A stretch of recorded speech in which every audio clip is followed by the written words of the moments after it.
At ayan, simulan po natin sa ating unang balita dito kung saan ang sabi rito ay Ripple President drop the end game for XRP holders.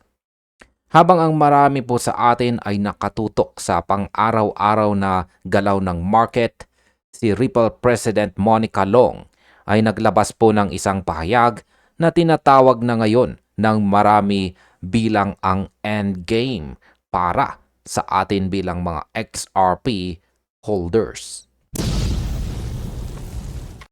Ayon po sa balita natin dito, hindi na lang ito usapin ng espekulasyon. Ito po ay usapin na po ng bilyong-bilyong dolyar na dumadaloy sa sistem na binuo ng Ripple sa loob ng maraming taon. Ayan po siya, si Ripple President Monica Long. Alam niyo ba na ang Ripple ay tahimik na nakapag-facilitate na ng mahigit $70 billion sa payments? Hindi lang yan mga ka-crypto, nakapagtala na rin sila ng humigit kumulang 40 million transactions gamit po ang digital assets. Ayan. Ito po yung aktual na sabi rito. The company has now facilitated $70 billion in payments through digital assets across approximately 40 million transactions. Ayan. Ang mga numerong ito ay hindi lamang po basta stats. Ito po ay refleksyon ng mga taon ng pagtatrabaho sa institutional groundwork. Gaya po ng sinabi ni crypto commentator na si John Squire, ang Wall Street ay gising na at ito po ay nakatitig na kay XRP. At ang tanong po niya ay sino pa ba ang natutulog sa pagkakataong ito ngayong taong 2026? Kaya ayan, sa video na ito ay pag-uusapan po natin ang bawat detalye ng pahayag ni Monica Long dito at kung bakit ito ang pinaka-importanting update para po sa ating portfolio ngayon. Ayan, ang sabi po ni John Square dito ay Monica Long drop the end game. Monica Long just laid out the future and the Wall Street is paying attention. This isn't theory anymore, it's positioning. Who's still sleeping on XRP in 2026? Ayan, hindi po nag-atubili itong si Monica Long sa kanyang outlook. Binigyang diin po niya ang kanyang matinding conviction na ang taong ito, 2026, ang taong kinaroroonan natin ngayon ay magiging isang huge breakthrough para po sa stablecoin-based payments. Ayon po sa kanya, nagsisimula na ring mapansin ng market ang interesting market recognition ng oportunidad na ito. Hindi na lang ito tungkol sa pagpapadala ng pera. Ito po ay tungkol sa pagbabago ng buong infrastructure ng global payments. Isipin po ninyo ito mga ka-crypto. Sa loob po ng maraming taon, laging sinasabi na darating din tayo dyan. Pero sa pahayag po ni Monica Long, malinaw na nandito na tayo. Ang taong 2026 ay hindi na lang preparation year o paghahanda ng taon. Ito na po ang execution year.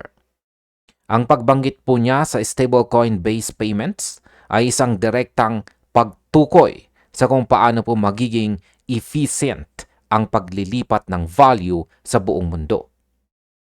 Ngayon ay bakit po ba ito mahalaga?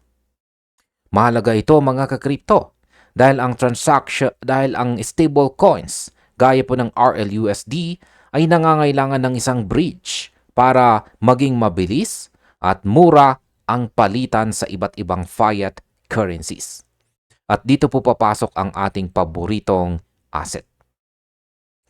Ang opinion ko po rito ay simple lamang. Ang Ripple ay hindi na lang isang kumpanya na nagbebenta ng software. Sila po ay naging isang global payment rail na Ang recognition na sinasabi po ni Monica Long ay galing sa mga institution dati. Mga institusyong dati ay nandidiri sa crypto.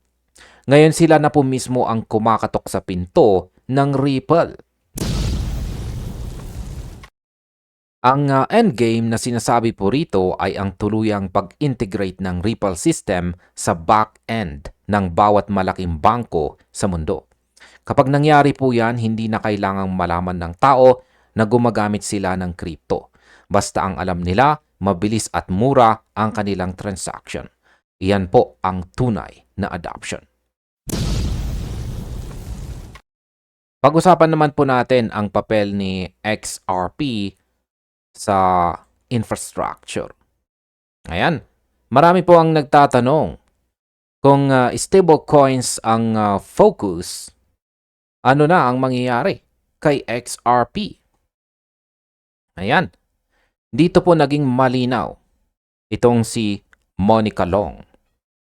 Si XRP ay gumaganap bilang bridge asset sa payment network ng Ripple. Habang lumalaki po ang transaction volumes at lumalawak ang mga stablecoin payment corridors, si XRP ang nasa gitna ng lahat ng ito. Ito po ang nagsisilbing connector. Sa aking opinyon ay napaka-importante po ng parting ito. Maraming tao ang nalilito at akala nila ay kalaban ni XRP ang stablecoins gaya ng RLUSD. Sa katunayan, sila po ay magkakampi. Ang RLUSD ang nagbibigay po ng stability para sa mga kumpanya. Pero sa XRP ang nagbibigay po ng liquidity. Isipin po ninyo mga ka-crypto, ang stablecoin bilang ang kotse at si XRP bilang ang highway. Kahit gaano po kaganda ang kotse mo, kung wala kang maayos na highway, wala ka ring mapupuntahan. Kaya ang opinion ko po sa infrastructure story na ito ay ito ang pinakamalakas na bull case para kay XRP. Hindi na ito speculative trading lang na nakadepende po sa hype ng social media. Ito po ay nakadepende na sa structural role nito sa global finance. Gaya po ng sabi ni John Squire, si XRP ay lumampas na sa pagiging token lamang. Ito po ay naging isang piraso na ng global financial infrastructure. Kapag ang isang asset ay naging bahagi na ng infrastructure, mahirap na itong tanggalin.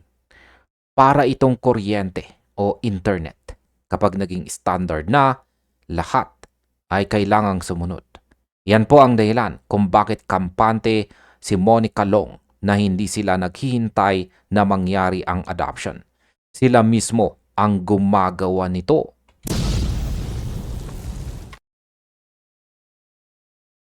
Ngayon ay pag-usapan naman po natin ang tungkol sa kung bakit ngayon lang nagigising ang market. Tinukoy po ni Long na ang taong 2025, ang nakalipas po na taong 2025 ang simula ng market recognition. Ayan, sabi rito, Long pointed to 2025 as the year market recognition of the stablecoin payment opportunity began to emerge. Institutional interest in digital asset payments has grown alongside regulatory clarity in several key markets. Ripple's existing transaction record gives it a credibility advantage in conversations with financial institutions. Ayan. Dahil po sa $70 billion record ng Ripple, mayroon po silang credibility advantage. Hindi na po sila kailangang mag-pitch ng white paper. Maipapakita na nila ang kanilang track record ng milyong-milyong matagumpay na transactions. Ang opinion ko naman po tungkol dito ay ang credibility ay lahat sa mundo ng Wall Street. Hindi po sila magtitiwala sa isang kumpanya na puro pangako lamang. Pero sa $70 billion na dumaan po sa system, wala nang madadahilan ang mga bangko. Kaya ang opinion ko po rito ay ang regulatory clarity ang huling susi na nagbubukas ng floodgates. Dati, takot ang mga institution dahil baka kasuhan sila ng SEC o ng iba pang mga ahensya. Pero ngayon pong taong 2026, malinaw na po ang rules o patakaran ng game o laro. Nakikita ko rito na ang Wall Street ay hindi lang basta paying attention. Sila po ay nag-a-adjust na ng kanilang portfolios. Ang $70 billion ay maliit pa kung ikukumpara sa trilyong-trilyong dolyar na dumadaloy po sa SWIFT system araw-araw. Pero ang pagpasok po ng Ripple sa space na ito ay parang isang crack sa dam. Magsisimula sa maliit, pero kalaunan ay guguho ang buong dam at aapaw ang tubig. Ang credibility advantage po ng Ripple ang magsisigurado na sila ang unang tatanggapin ng mga traditional na financial institutions. Ang endgame ay hindi lang para kay XRP, kundi para sa buong lumang sistema ng pagbabangko na kailangang mag-evolve o mamatay. Alamin naman po natin ang outlook para kay XRP dito sa natitirang bahagi ng taong ito na 2026. Ayan, tinanong po itong si John Squire. Who is still sleeping on XRP? Yan, tinanong po ni John Squire. Who is still sleeping on XRP in 2026? Ang sagot naman ni Monica Long ay simple lamang. Ang window para sa tanong na iyan ay mabilis nang nagsasara. Ang Ripple ay may transaction history, may institutional relationships, at may matinding conviction na ang stablecoin-based payments kung saan ay magbi-breakthrough na in the near term. Kaya para po sa akin, ang terminong near term na ginamit po ni Monica Long ay napaka makapangyarihan. Ibig pong sabihin niyan ay hindi na tayo naghihintay ng dekada. Nandito na tayo sa gitna ng bagyo. Ang endgame para sa mga holders ay hindi lang ang pag-akyat ng presyo, kundi ang makitang sa XRP ay ginagamit na sa bawat sulok ng mundo bilang bridge asset. Kaya ang opinion ko po sa outlook na ito ay ito na ang panahon para maging seryoso. Kung ang Ripple president mismo ang nagsasabi na accelerating na ang shift o pagbabago ng global payments, dapat po tayong maniwala dahil sila ang nasa front lines. Ang network effects ay magsisimulang mag-kick in habang dumadami po ang gumagamit ng network, lalong nagiging mahalaga si XRP.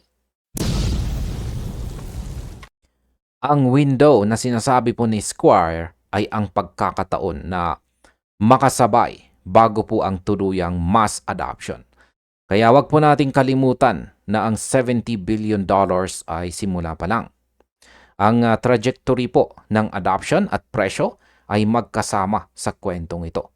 Kung ang infrastructure ay handa na, ang volume na lang ang kulang. At base po sa sinabi ni Monica Long dito, ang volume na iyan ay parating na. Sa kabuuan, ang pahayag po ni Monica Long dito ay hindi lang isang corporate update. Ito po ay isang clarion call para sa lahat ng mga XRP holders. Ang $70 billion milestone at ang 40 million transactions ay patunay po na ang Ripple ay naging isang dambuhala na sa isang digital asset space. Ang focus po sa stablecoin-based payments ngayong taong 2026 ay ang huling hakbang para sa tuluyang breakthrough na matagal na po nating hinihintay. Gaya po ng sabi ni Squire, huwag nang matulog sa pagkakataong ito. Ang Wall Street ay nakatitig na Ang infrastructure ay nakalatag na at ang conviction ng Ripple ay nasa pinakamataas na level. Sa XRP ay hindi na lang speculative asset. Ito po ang bridge ng kinabukasan. Kaya manatili po tayong alerto sa mga susunod na updates dahil ang taong ito, 2026, ay tunay na taon ng ating breakthrough.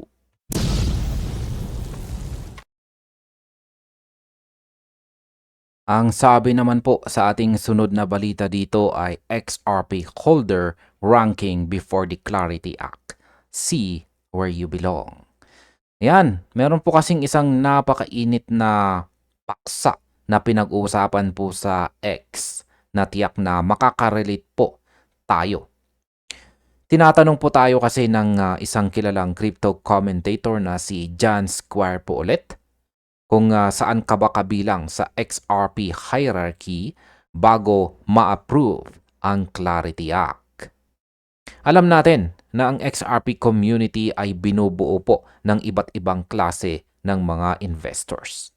Mula po sa mga baguhan hanggang sa mga OG na dambuhala kung humawak ng assets. Kaya sa video na ito ay pag-uusapan po natin ang ranking system na ito na naging viral sa community. Hindi lang ito basta listahan. Ito po ay isang salamin ng ating conviction at position bago formal na pumasok ang isa sa pinaka-importanting batas sa kasaysayan ng crypto. At yan po ay walang iba kundi ang Clarity Act. Ayon po kay John Squire, mayroong 6 na tiers o antas kung saan pwedeng mapabilang ang isang XRP holder. Kaya simulan po natin sa pinaka-base. Kung ikaw ay may hawak na 500 XRP o higit pa, ikaw po ay tinuturing na isang octopus. Sunod ay ang fish para po sa mga may 1,000 XRP. Ngayon ay huwag po kayong maliliitan sa fish rank dahil marami po sa mga eksperto ang nagsasabi na ang 1,000 XRP ay ang magic number para sa mga retail investors. Umakyat po tayo sa dolphin level para po sa may 5,000 XRP. At ang kinatatakutang shark para sa mga may 10,000 XRP. Ayan. Ngunit ang tunay na nagpapatakbo po ng market ay ang dalawang huling antas. At yan po ang whale na may 50,000 XRP at ang pinaka-elite sa lahat ay ang big whale na may 100,000 XRP o higit pa. Sa aking opinyon, nakakatuwa po ang ganitong klaseng ranking dahil nagbibigay ito ng sense of identity sa ating community. Sa tingin ko, ang layunin po ni John Square dito ay hindi para magmalaki ang mga nasa itaas, kundi para bigyan po tayo ng roadmap.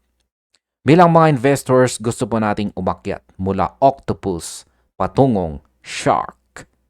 Sa kasalukuyang takbo po ng mundo ngayong taong 2026, ang pagkakaroon ng label na ito ay nagpapakita kung gaano kalalim ang tiwala mo sa XRP ledger. Isipin po ninyo mga ka-crypto, ang mga big whale na yan, hindi lang yan basta pera. Yan ay mga taong naniwala noong panahon na puro FUD o takot ang nasa balita. Yan ang mga taong naniwala noong panahon na marami ang may takot, walang kasiguraduhan at marami po ang nagdududa. Kung ikaw po ay octopus o fish pa lamang ngayon, huwag kang panghinaan ng loob. Ang mahalaga po ay nasa loob ka ng laro bago po ang malaking pagbabago. Ang numerical distribution po ng mga holders ay mahalaga. dahil ito ang nagsasabi kung gaano ka-decentralized ang ating ecosystem. Mas maraming fish at saka octopus, mas matibay po ang pundasyon ng retail support. Pag-usapan naman po natin ang halaga ng ating ranking o ranko sa kasalukuyang presyo. Sa ngayon, sa XRP po ay naglalaro sa mga presyong 1.36 base po sa ating balita dito. Bagamat hindi ito masyadong gumalaw sa nakalipas na 24 hours, ang halagang kailangan para maabot po ang bawat rank ay seryosong usapan. Para maging isang octopus, kailangan mo ng puhunan na $680. Para naman sa fish status na target po ng marami, kailangan mo ng $1,360.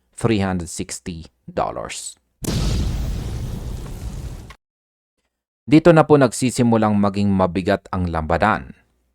Ang pagiging dolphin ay nagkakahalaga ng $6,800 habang ang shark rank ay nangangailangan po ng $13,600. Kung pangarap mong maging whale, kailangang handa kang maglabas ng $68,000. At para po sa big whale, kailangan mo ng dambuhalang $136,000. Sa aking opinyon ay nakikita nyo ba ang agwat? Ang $136,000 ay hindi po ito biro. Puhunan na yan ng isang seryosong negosyo. Ito po ang dahilan kung bakit ang mga big whales ay tinatawag na upper echelon. Sa tingin ko, ang presyong $1.36 ay ang last chance para sa marami na makahabol sa fish o dolphin rank. Kapag sa XRP ay nagsimula ng humarurot, ang halaga ng pag-akyat ng rank ay magiging doble o triple. Kaya ang opinion ko po para sa mga gustong mag-rank up, ngayon po ang panahon na tignan ang inyong budget. Kung ikaw ay nasa octopus rank pa lang at gusto mong maging fish, ang diferensya po ay nasa $680 pa lamang. Pero isipin mo kung si XRP ay naging $5 o $10. Ang pangarap mong maging shark ay baka maging imposible na dahil po sa sobrang mahal. Ang $1.36 ay accessible pa sa retail. Pero hindi natin alam hanggang kailan ito mananatili sa ganitong price level. Ang conviction po ng community ay sinusukat sa financial terms at ngayon ang oras para magpasya kung hanggang saan ang kaya mong itaya. Ngayon ay bakit po critical ang timing ng Clarity Act?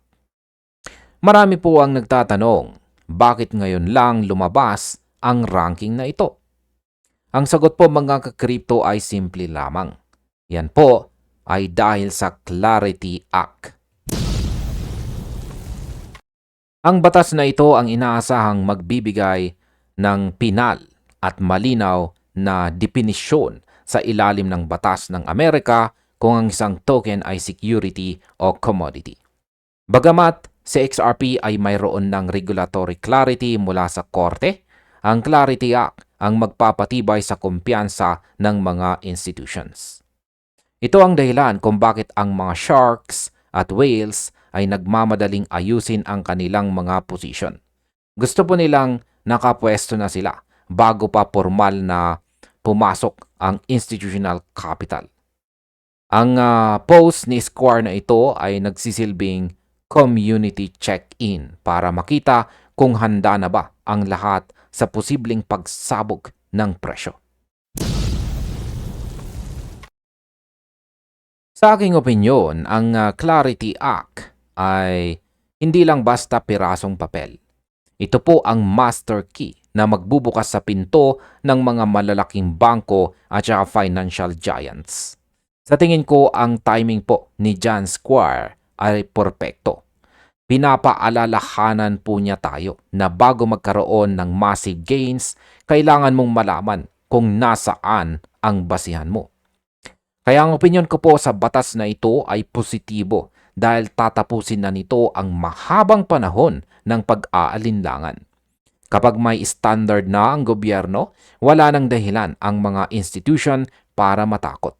At kapag pumasok na ang institutional money, ang mga octopus at fish na nakahawak ngayon ay pwedeng maging whales of the future sa aspeto ng value. Isipin po ninyo mga ka-crypto, ang ranking na ito ay nakabase po sa dami ng XRP. Pero pagkatapos po ng Clarity Act, ang ranking natin ay masusukat na sa yaman na dala ng bawat XRP. Ang timing ay lahat sa crypto at ang pagiging maaga sa ranking na ito ay isa pong malaking advantage. Pag-usapan naman po natin ang outlook para sa community at sa presyo.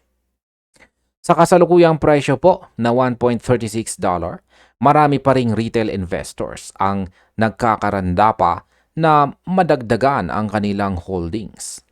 Sa katunayan, puno ang comment section ni John Square ng mga taong nagsasabing sila ay sharks in training o mga aspiring dolphins.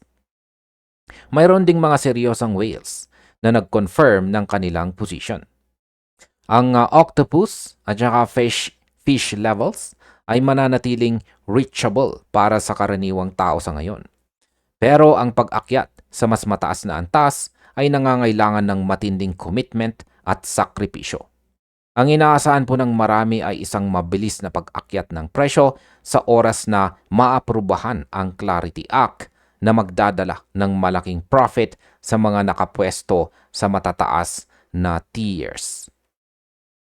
Ang opinion ko po dito ay ang community po ng XRP ay isa sa pinaka-loyal sa buong mundo. At makikita po natin yan sa sigla ng usapan tungkol sa ranking dito. Kaya ang opinion ko po rito ay simple lamang. Huwag po tayong mainggit sa mga big whale. Sa halip ay gamitin po natin sila bilang inspirasyon. Ang bawat big whale ay nagsimula na rin bilang isang octopus o fish.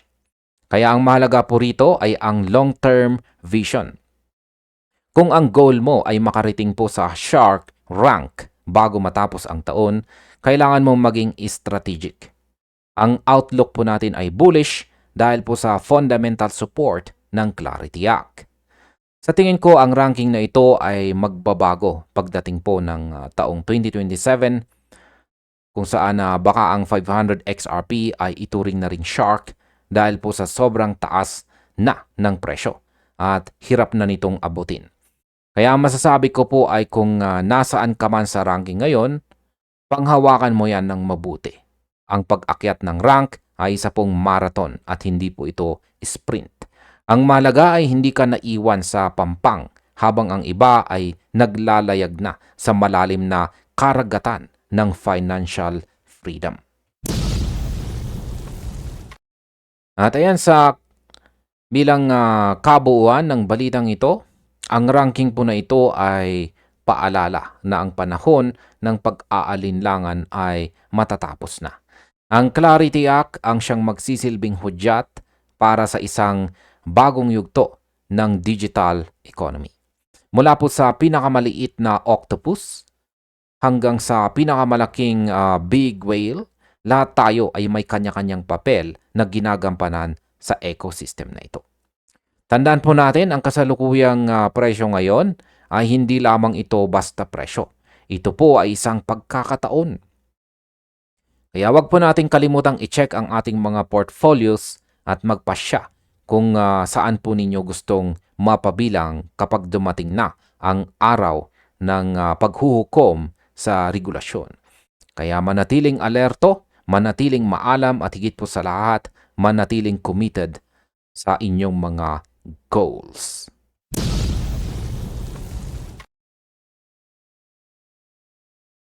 Ang sabi naman sa ating sunod na balita dito ay ECA co-founder just predicted XRP can hit $1,000 with a straight face.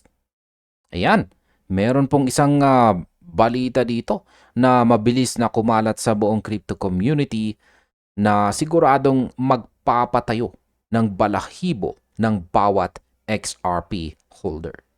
Isipin po ninyong mga crypto, sa gitna ng mga normal na price predictions na $5 o $10, meron pong isang matapang na boses ang lumitaw at nagsabing si XRP ay aabot daw sa $1,000.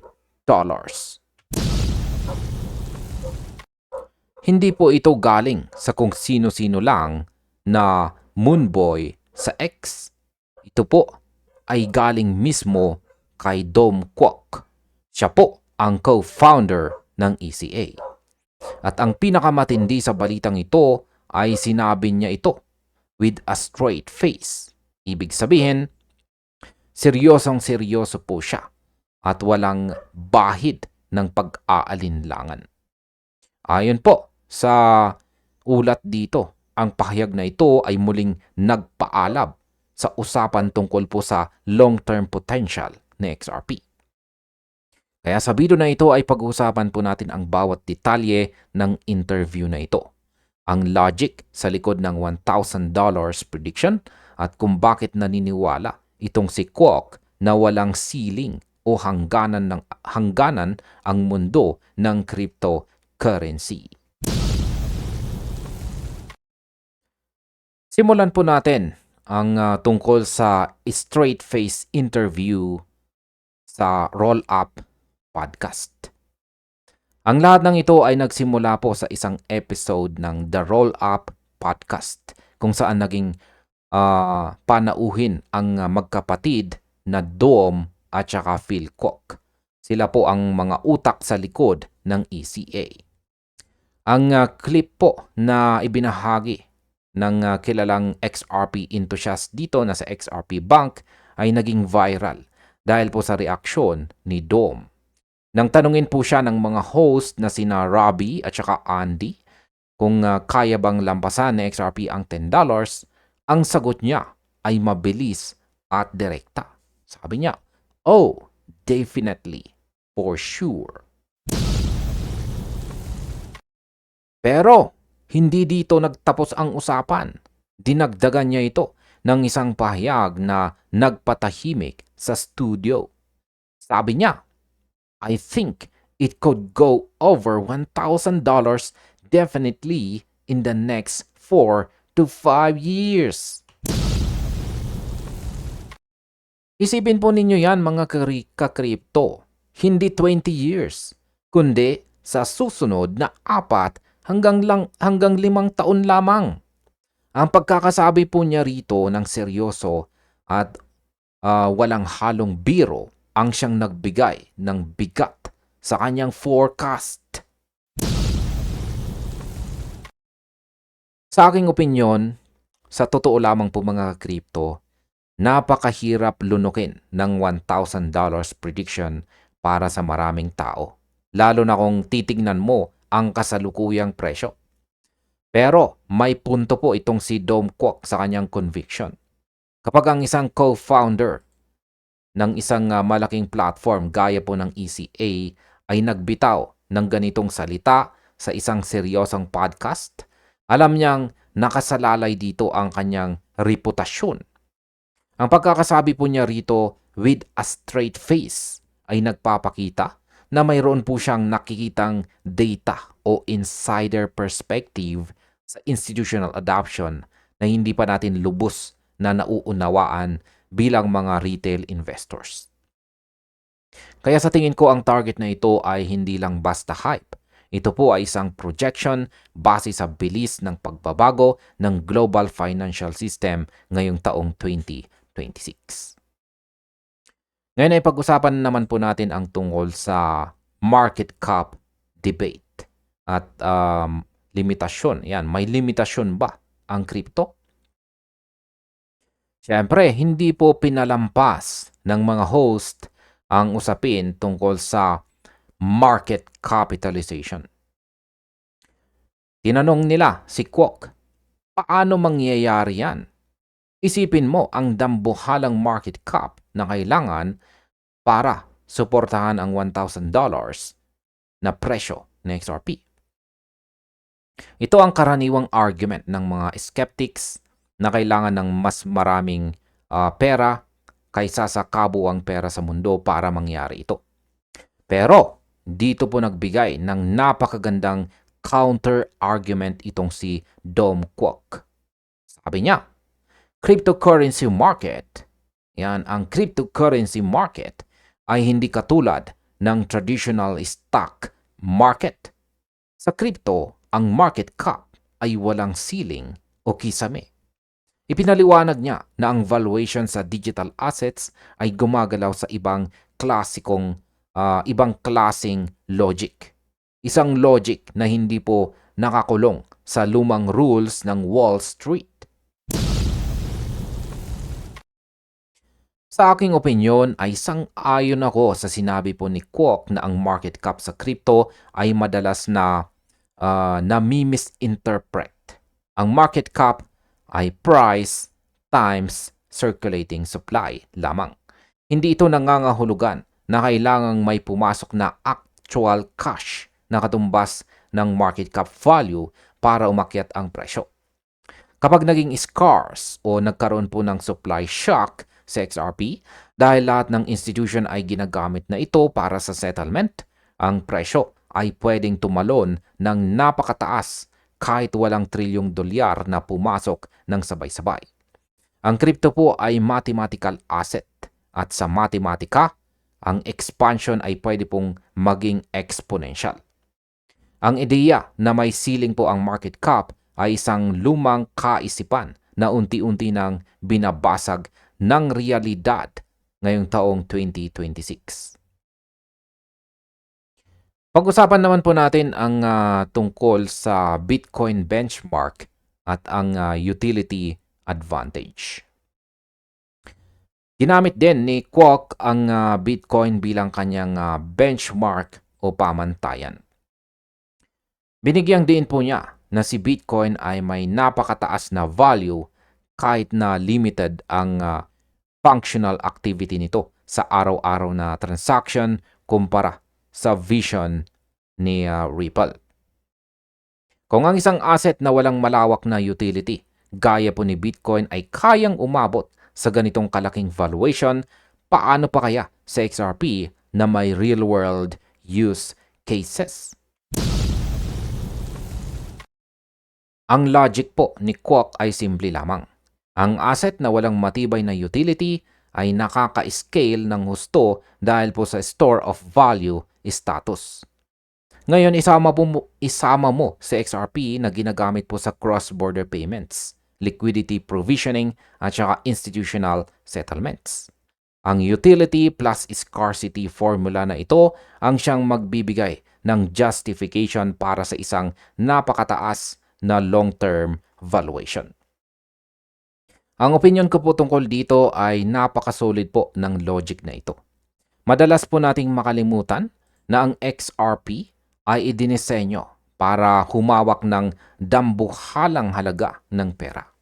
Kung sa XRP ay magsisilbing bridge asset para sa lahat ng central bank digital currencies o CBDCs sa buong mundo, hindi ito pwedeng manatili sa mababang halaga.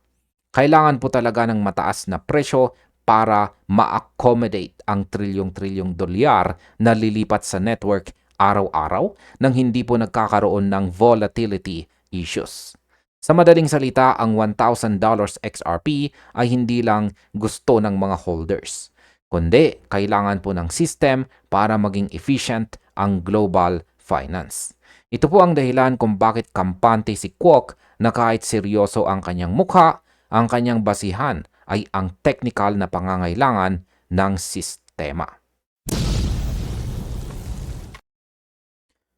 Pag-usapan naman po natin ang roadmap patungong taong 2030. Ayan.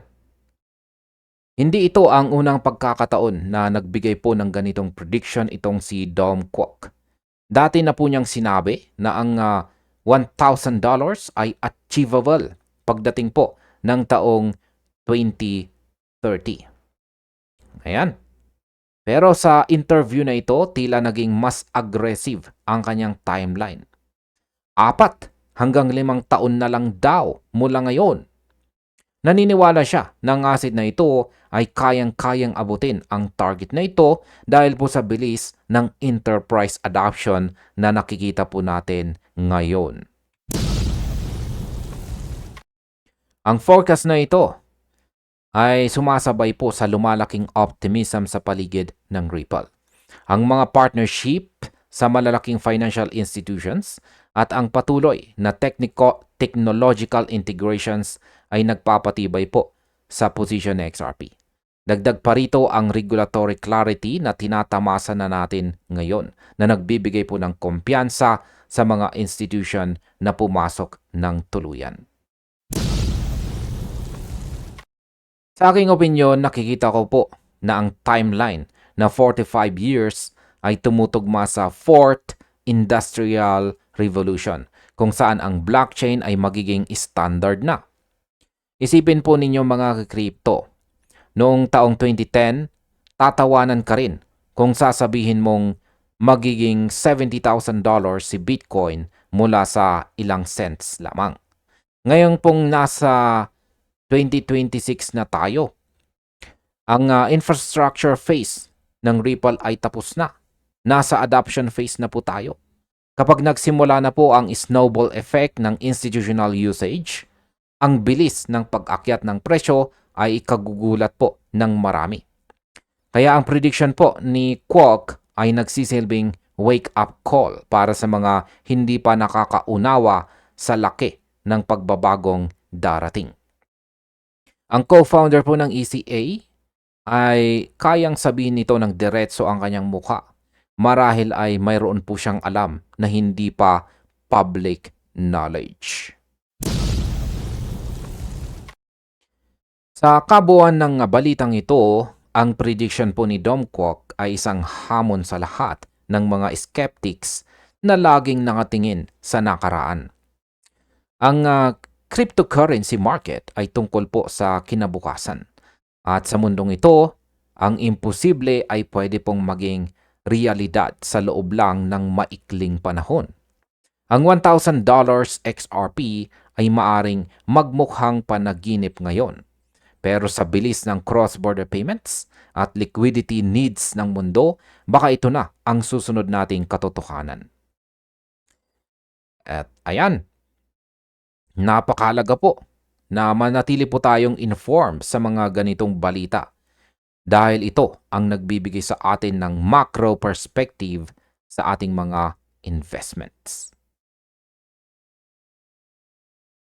Kung akala po ninyo ay tapos na ang mga pasabog ngayong buwan, nagkakamali po kayo mga crypto. Sabi po, sa ating sunod na balita dito ay developer predicts next major move for XRP within the next 10 days. Meron pong isang kilalang boses sa XRP community at siya po ang developer at analyst na si Bird.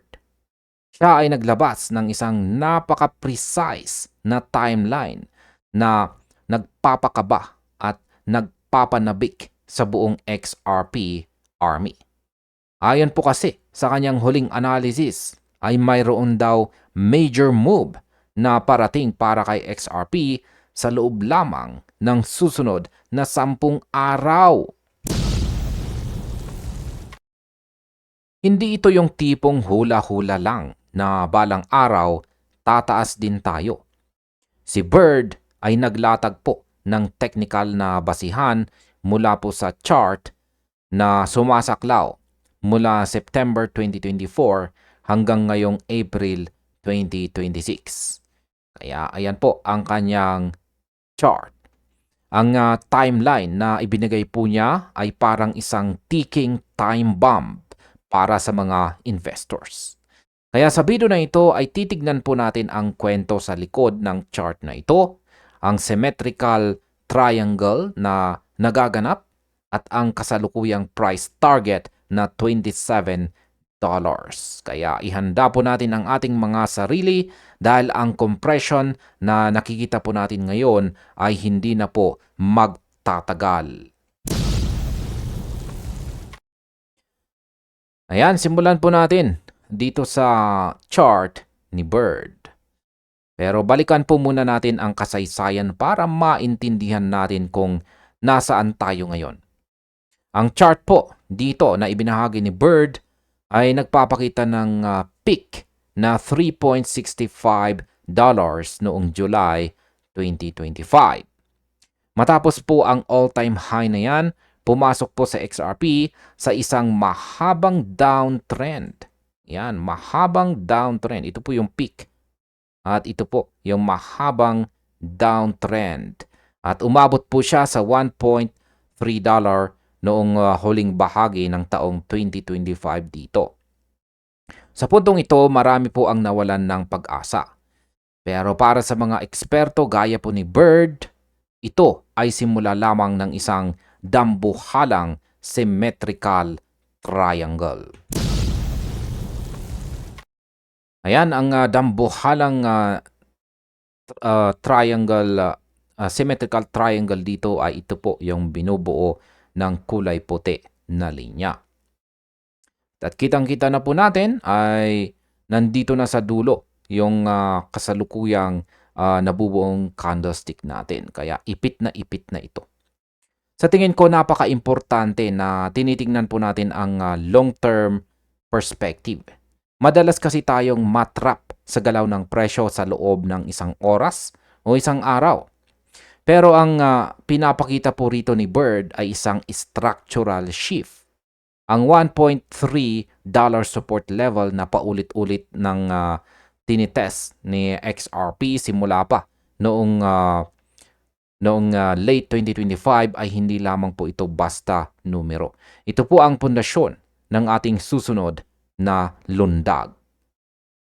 Isipin po ninyo mga ka-crypto, mahigit kalahating taon nating pinoprotektahan ang area na ito. Kapag ang isang asset ay tumangging bumagsak sa isang specific level sa loob ng mahabang panahon, ibig sabihin ay may invisible floor na nilalagay ang mga malalaking players dito. Kaya para sa akin, ang katatagan po ng $1.3 support ay ang pinakamalakas na signal ng mga bears ay ubos na ang bala. Ngayon ay pag-usapan naman po natin ang apex. Yan, o ang dulo ng symmetrical triangle dito. At syempre, ang pinakamalaking compression. Kaya dito na po pumapasok ang exciting na part. Dito po, yan, nananatili po tayo dito sa chart ni Bird. Kitang-kita natin na linagyan niya po ng isang green circle dito na nagmamarka po ito sa ating kasalukuyang position. Yan, tayo po ay nasa apex ng triangle dito.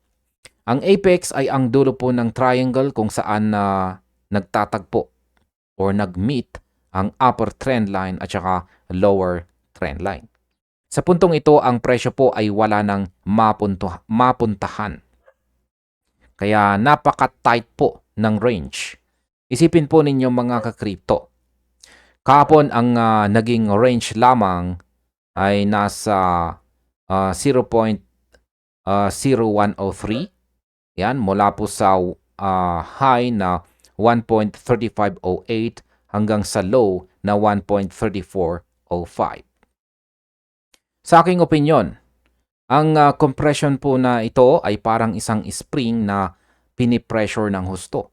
Habang sumisigip po ang range, lalong lumalakas ang potential energy na nakatago sa loob nito. Kapag sa XRP ay gumagalaw na lang sa loob ng isang sentimo sa buong araw, ibig sabihin ay nakaipit na ang lahat ng orders. Ang directional decision ay hindi na po maiiwasan. Ayon po kay Bird, sa loob ng 10 days, kailangang pumutok ng presyo. Hindi na ito pwedeng mag-sideways pa dahil wala na siyang espasyo or space sa loob ng triangle. Kaya ang masasabi ko po rito ay ito ang calm before the storm. Huwag po tayong malilin lang sa kabagalan ng presyo ngayon sa $1.3 $34. Dahil ang ganitong klaseng katahimikan ang madalas na nagbubunga ng pinakamalalaking God candles. Ngayon ay pag-usapan naman po natin ang tungkol sa 10 days window. Ayan, at bakit po ito napakahalaga? Ayan, bakit nga ba 10 days? Bakit hindi 30 days o 100 days? Ang timeline po kasi ni Bird ay nakabase sa geometry ng triangle. Sa bilis po ng paglapit natin sa dulo, ang breakout window ay nakatakda bago matapos ang susunod na linggo. Ang presyo po ay naging tapat sa pagsunod sa upper at saka lower trend lines sa loob ng mahabang panahon. Kaya ang anumang pagsira or pag-break sa mga linyang ito ay ituturing na isang valid breakout. Kaya masasabi ko po rito ay ang 10-day window na ito ang dapat po nating bantayan ng maigi. Sa mundo ng trading, ang timing ay lahat. Maraming tao ang nakakaalam na tataas po sa XRP. Pero kakaunti po ang nakakaalam kung kailan. Ibinigay po ni Bird dito na timeline ay nagbibigay po sa atin ng advantage para maging handa.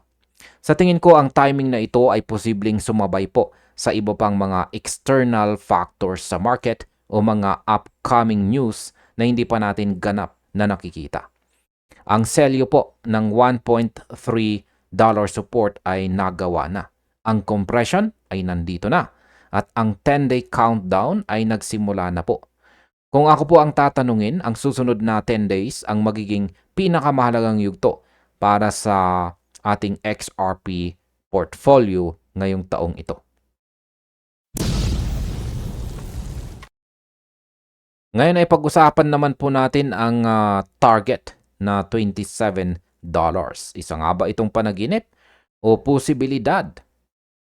Bagamat wala pong explicit target dito sa chart ni Bird, binanggit po niya sa kanyang mga nakaraang post na sa XRP ay maaari daw pong pumalo sa double digits na may potential peak na $27. Ang symmetrical triangle po dito ay pwede pong magsilbing continuation pattern kung saan itutuloy po ang naunang uptrend o reversal structure. Pero dahil galing po tayo sa mababang consolidation matapos po ang peak, ang target na $27 po dito ay ang ultimate dream natin bilang XRP Army. Ang opinion ko naman po rito ay maraming nagsasabi na ang $27 ay imposible dahil po sa market cap. Pero sa crypto, lalo na po kay XRP na may utility-driven demand ngayong taong 2026, ang traditional financial logic ay madalas na nababali. Hindi na lang ito usaping buying and selling. Usapin ito ng paglipat ng halaga sa buong mundo. Kung ang breakout mula po sa triangle na ito ay magiging kasing laki ng compression na nangyari simula 2024, ang measured move nito ay talagang magdadala sa atin sa mga presyong hindi pa natin nararanasan. Kaya ang masasabi ko po rito ay huwag agad nating i-dismiss ang $27 na target. Bagamat malayo pa ito, ang unang hakbang ay ang paglabas sa triangle na ito sa loob ng 10 days. Kapag na-break po natin ang upper trend line, ang unang resistance zones ay guguho na parang domino. Sinabi rin ni Bird na ang presyo ay naging napaka-disiplinado sa pagrespeto ng mga trend lines. Sa buong phase ng compression, hindi tayo lumampas sa itaas o bumaba sa ilalim ng triangle ng walang dahilan. Ang bawat test sa $1.3 support ay naging matagumpay. Ibig pong sabihin ang market structure ay solid at hindi ito isang random movement. Kaya ang masasabi ko po rito ay kapag ang isang asset ay sumusunod sa technical patterns ng ganito ka-accurate, ibig sabihin ay may market harmony. May nagkakaisang desisyon ang mga buyers at tsaka sellers na dalhin ang presyo sa apex. Kaya sa aking pananaw, ang mahabang sideways na ito ay isa pong paraan para i-shake out ang mga weak hands. Ang mga taong walang pasensya ay nagbenta na at ang mga natitira na lang ay ang mga diamond hands na handang sumama sa breakout. Ang directional decision na parating ay magiging violent sa magandang paraan. Ang mas matagal na pag-hold sa loob ng ganitong tight range, mas magiging explosive ang resulta nito kapag nakawala. Kaya masasabi ko po rito ay be ready para sa volatility. Ang 10 days na ito ay hindi po para sa mga mahihina ang loob. Yan, sa kabuuan ng mensahe rito ni Bird, si XRP ay nasa dulo na ng kanyang mahabang paglalakbay sa loob ng triangle. Kaya mula po sa peak ng taong 2025 hanggang sa stabilization sa $1.3, ayan, ang lahat ay nagtuturo po sa iisang direksyon. Isang major move bago matapos ang April 2026. Ang apex ay narito na. Ang compression ay nasa maximum level na. At ang 10-day window ay bukas na. Kaya wag po nating kalimutan ang $1.3 support na nag-hold po sa atin sa lahat ng pagsubok. Kung magagawa po nating lumabas ng matagumpay sa triangle na ito, ang pangarap ng double digits o $27 target ay magsisimula ng maging realidad. Kaya manatili po tayong alerto sa bawat galaw ng kandila dito o candlestick. Bantayan ang oras at tandaan na ang pinakamalaking oportunidad ay dumarating sa mga taong marunong maghintay sa tamang timing. Ang 10 araw na ito ang siyang magpapasya sa susunod na kabanata ni XRP.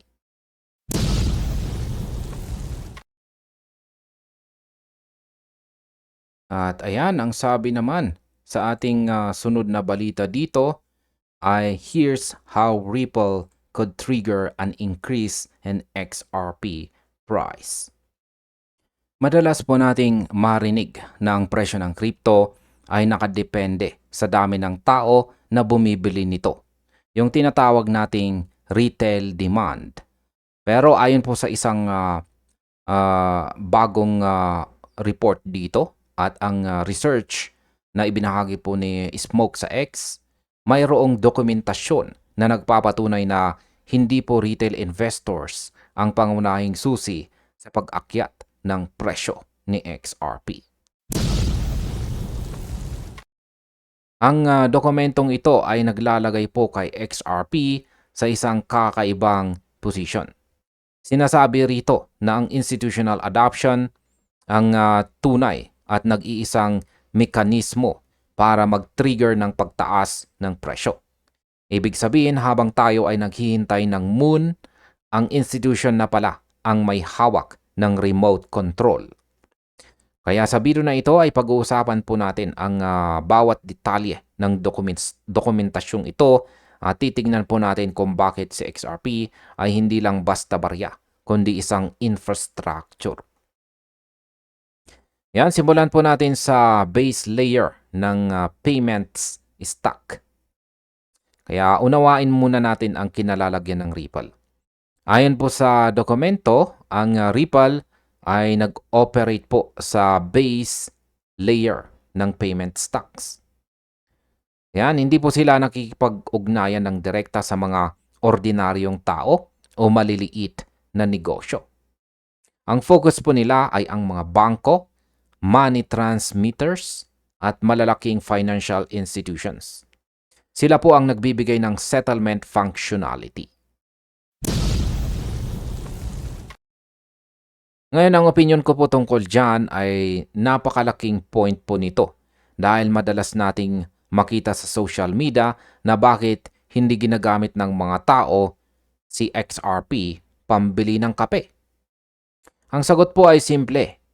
Hindi po yan kasi ang trabaho ni Ripple. Ang strategy po nila ay B2B or business to business. Kaya sa tingin ko, ito po ang pinaka-stable na approach sa buong crypto space. Kapag nakuha mo ang base layer ng payments, kontrolado mo ang daloy ng pera ng buong mundo. Hindi mo kailangang kumbinsihin ang bawat tao sa mundo na gumamit ng XRP. Kailangan mo lang kumbinsihin ang kanilang mga bangko. Isipin ninyo ang impact nito mga ka-crypto. Isang bangko pa lang ang gumamit, milyong-milyong customers na agad ang indirectly na gumagamit ng network. Ito po ang invisible power ni Ripple na hindi po nakikita ng karaniwang investors. Ayan, paliwanag naman po natin ang paglilinaw sa pagkontrol ng presyo.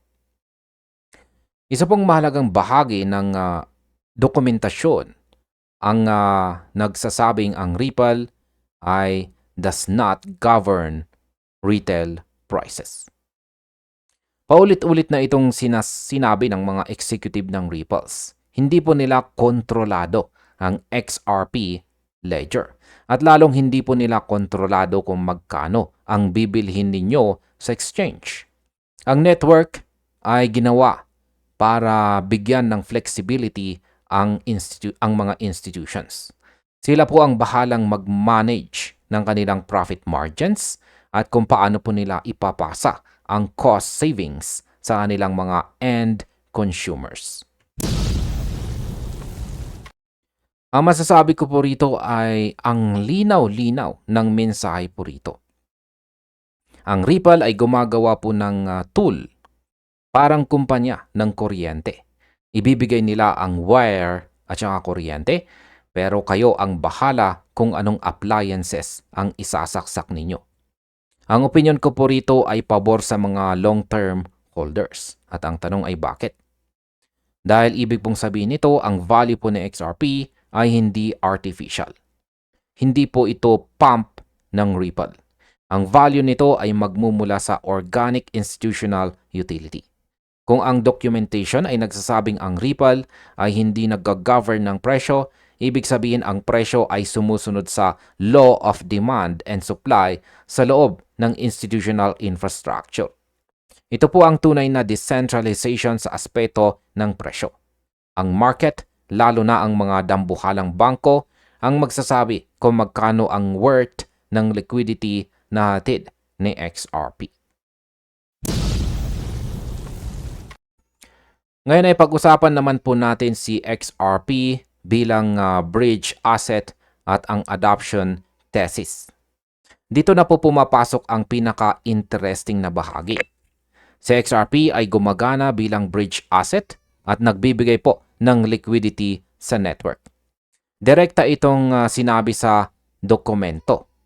Sabi ay over time, if the Ripple protocol becomes widely adopted, demand for XRP may increase, leading to an increase in price.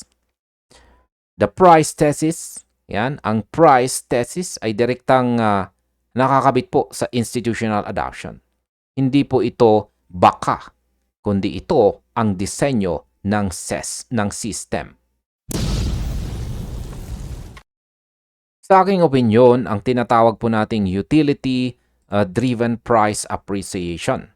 Yan. Sa aking pananaw, ito ang pinakamatibay na receipt, o resibo na hawak natin bilang mga XRP holders.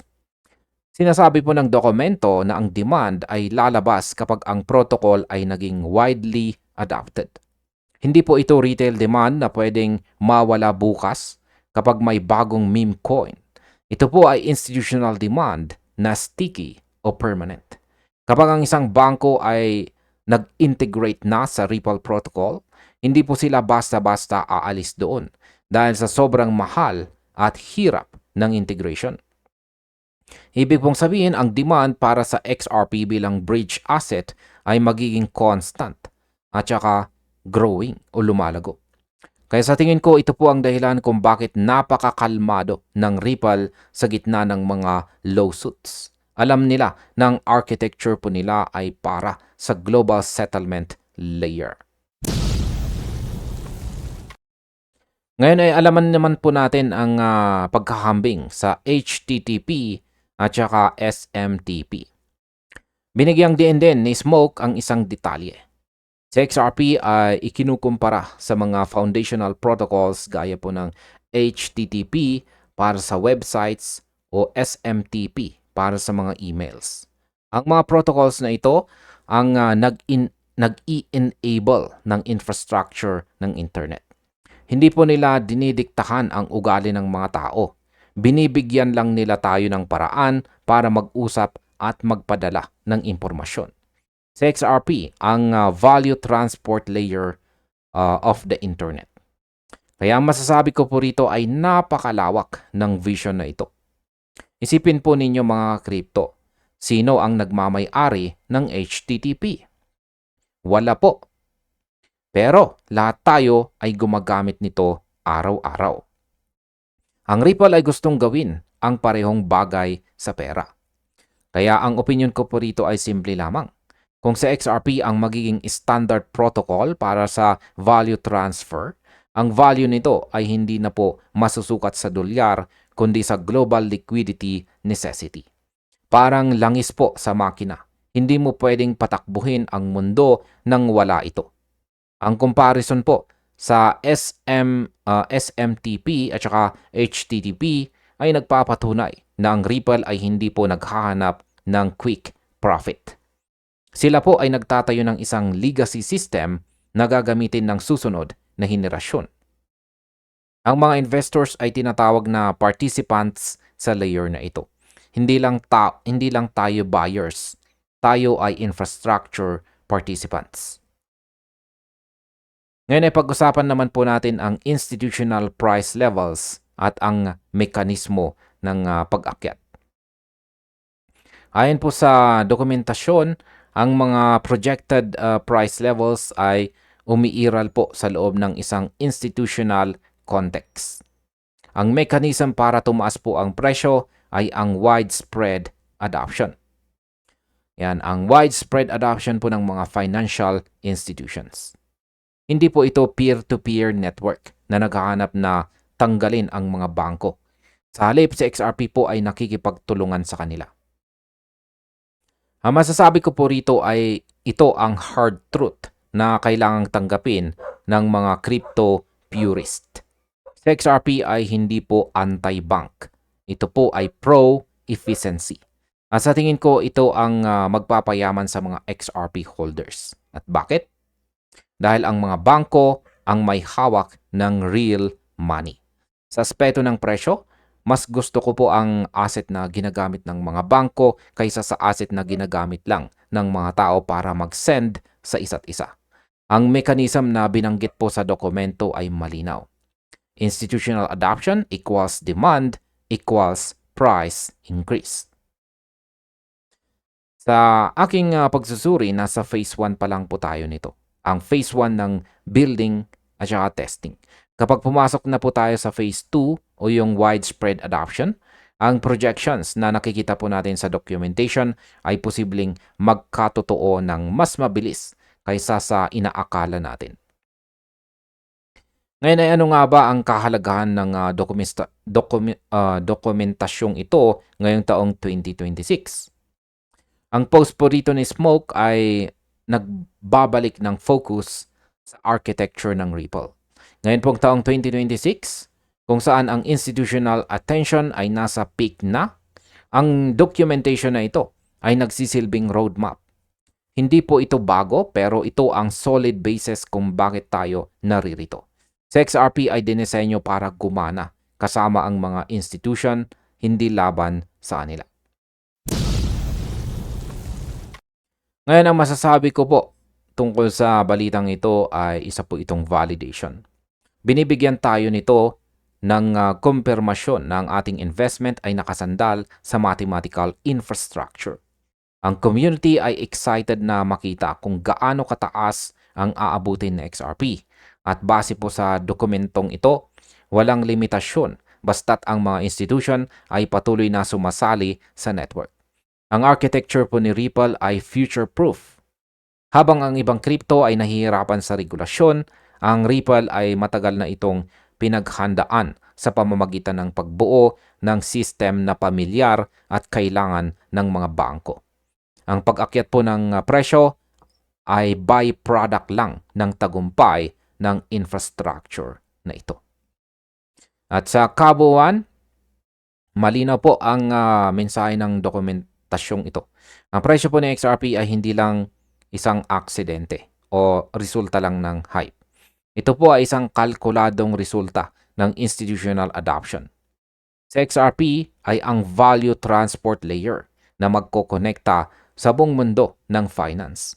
Habang tayo ay nagmamasid sa galaw ng market ngayong April 2026, lagi po nating tandaan na ang architecture ang laging nananalo sa huli. Ang demand mula sa mga bangko at financial institutions ang magiging rocket fuel na magdadala po sa atin sa mga bagong heights. Kaya manatili po tayong alerto, manatiling maalam at lagi po nating tandaan na sa crypto, ang utility ang tunay na hari. At hanggang dito na lamang po tayo sa video na ito mga ka-crypto. Marami pong salamat sa panonood.